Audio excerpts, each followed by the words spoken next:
Hello दोस्तों, कैसे हो आप सभी। आज मैं आपके लिए कहानी लेकर आई हूँ सेवा।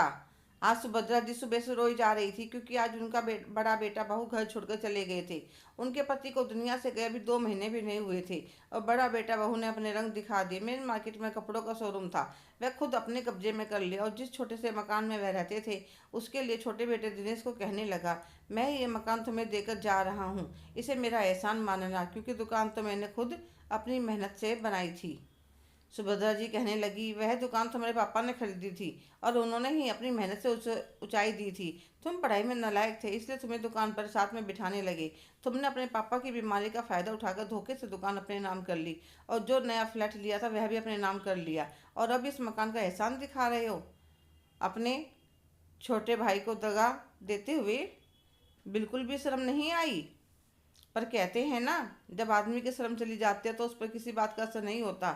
वे अपने बच्चों को लेकर चले जाते हैं। सुभद्रा जी बड़े बेटे बहू का यह धोखा बर्दाश्त नहीं कर पाई और बिस्तर के लग गई। छोटी बहू राधिका और बेटा दिनेश उनको संभालने लग गई। राधिका के 5 साल की बेटी और 2 साल का बेटा था और बड़ी बहू के पास 10 साल का बड़ा बेटा और 9 साल का छोटा बेटा था। बड़ी बहू बेटा तो ऐसे गए, मुड़कर देखा ही नहीं। एक ही मोहल्ले में रहते थे, फिर भी एक बार आकर माँ से मिलने का मन नहीं करा। राधिका दिन रात घर के काम में सासू माँ की सेवा में लगी रहती। पहले वह नियम से मंदिर जाती थी, पूजा पाठ करती थी, पर अब उसका सब कुछ छूट गया था। अब उसके लिए सासू माँ की सेवा करना ही सबसे महत्वपूर्ण काम हो गया था। उधर बड़ी बहू मीना, जिसने कभी मंदिर में जाकर नहीं देखा था, वह अब हर रोज मंदिर में जाती, कभी भंडारे में अपना योगदान देती तो कभी समाज सेवा के किसी काम में। सब उसकी खूब तारीफ करते, कहते, मीना तुम्हारे अंदर कितनी भक्ति है, और तुम बता रही थी तुम्हारी देवरानी भी इसी मोहल्ले में रहती है, वह तो कभी नहीं आती मंदिर में, लगता है उसकी भावना ही नहीं है। तो मीना हंसकर कहती, अरे अब भाई, यह तो अपने मन की बात है, इसके लिए कोई जबरदस्ती तो कर नहीं सकता। मैंने तो सोच रखा जितना हो सके ज़्यादा से ज़्यादा समय भगवान के चरणों में लगाऊं। ऐसे ही समय व्यतीत होता रहा। साल भर होने को आया। राधिका की सेवा रंग लाई। सुभद्रा जी की सेहत में काफ़ी हद तक सुधार हो गया और अब वह ठीक थी, अपना खाना नहाना खुद करने लगी थी। आज उनकी जेठानी गांव से उनसे मिलने आई थी। वह पहले भी 1-2 बार आ चुकी थी। वह तो बड़े बेटे को सुनाने वाली थी। दिनेश और राधिका ने मना कर दिया, ताई जी हमारी माँ हमारे पास है, हमें और कुछ नहीं चाहिए। अब की बार वे 2-3 दिन रुकने के लिए आई थी, तो आज उनका व्रत था। वह सुभद्रा से कहने लगी, मैं मंदिर जाकर आती हूँ, फिर चाय पीऊँगी। ठीक है भाभी जी। और वे मंदिर चली जाते हैं। जैसे ही वह मंदिर पहुँचती है, उन्हें सामने मीना खड़ी दिखाई देती है। मीना उन्हें देखकर प्रणाम करती है, पर वह अपने मुँह से कुछ नहीं कहती।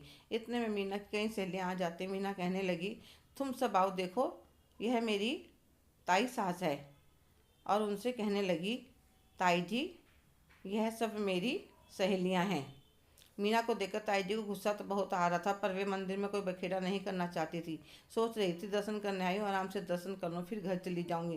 पर इतने में मीना की एक सहेली बोल पड़ी, ताई जी आपकी बड़ी बहू तो इतनी नेक दिल है कि हर रोज उसे मंदिर में आती है, सेवा कार्य में भी पूरा सहयोग देती है।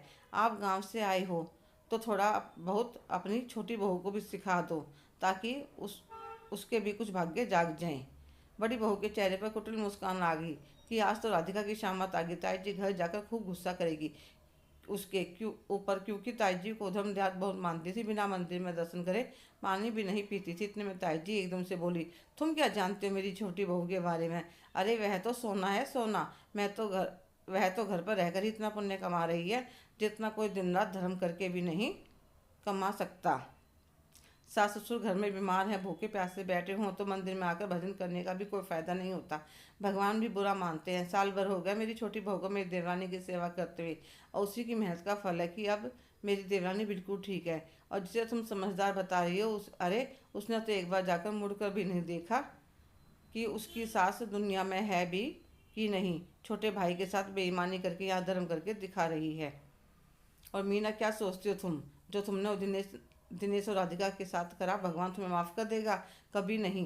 बेईमानी का धन कभी नहीं फलता। फिर अंदर जाकर अपने दर्शन करके वो घर वापस आ जाती है। उधर मीना की सहेलियाँ उसे बड़ी हिकारत की नज़र से देख रही थी कि यह तो कितनी ढोंगी है, यहाँ आकर ड्रामा करके दिखाती है। और अब और सबसे बोलचाल बंद कर देते। मीना के कानों में एक ही बात गूंजती है, बेईमानी का धन कभी नहीं फलता।